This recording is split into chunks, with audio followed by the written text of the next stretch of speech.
जब राहुल गांधी जी कहते हैं ये 10 साल तक हमारे खिलाफ एक आरोप साबित नहीं कर पा रहे और हम सत्ता में आते कि 10 महीने में इन्हें जेल की सलाखों के पीछे भेजेंगे, और कारण यही आपने सही कहा, नोटबंदी देश में होती है, काला धन सफेद होना था।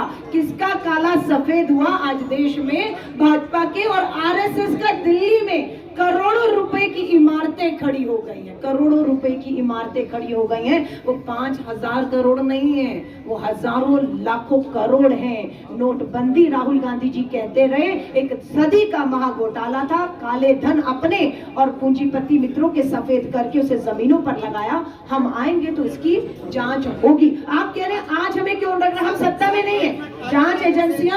जांच एजेंसियां पूरी तरह से भाजपा की शिकंजे में है। जो भाजपा कहती है आज जांच एजेंसियां वही करेंगी। जब राहुल गांधी जी कहते हैं ये 10 साल तक हमारे खिलाफ एक आरोप साबित नहीं कर पा रहे और हम सत्ता में आते कि 10 महीने में इन्हें जेल की सलाखों के पीछे भेजेंगे, और कारण यही आपने सही कहा, नोटबंदी देश में होती है, काला धन सफेद होना था। किसका काला सफेद हुआ आज देश में? भाजपा के और आरएसएस का। दिल्ली में करोड़ों रुपए की इमारतें खड़ी हो गई हैं, करोड़ों रुपए की इमारतें खड़ी हो गई हैं। वो 5,000 करोड़ नहीं है, वो हजारों लाखों करोड़ हैं। नोटबंदी राहुल गांधी जी कहते रहे एक सदी का महाघोटाला था, काले धन अपने और पूंजीपति मित्रों के सफेद करके उसे जमीनों पर लगाया। हम आएंगे तो इसकी जांच होगी। आप कह रहे हैं आज हमें क्यों लग रहा है हम सत्ता में नहीं है? जांच एजेंसियां पूरी तरह से भाजपा की शिकंजे में है। जो भाजपा कहती है आज जांच एजेंसियां वही करेंगी। के तौर पर नहीं देखा जाना चाहिए। ये बयान भाजपा का एक सोच और विचार है कि किस तरीके से सुप्रीम कोर्ट को, न्यायपालिका को कमजोर किया जाए, किस तरीके से मुख्य न्यायाधीश तक पर सीधा हमला बोलकर उन्हें डराया जाए। और इसीलिए आज हमें खुशी है इस बात की कि अवमानना का मामला दर्ज हो चुका है।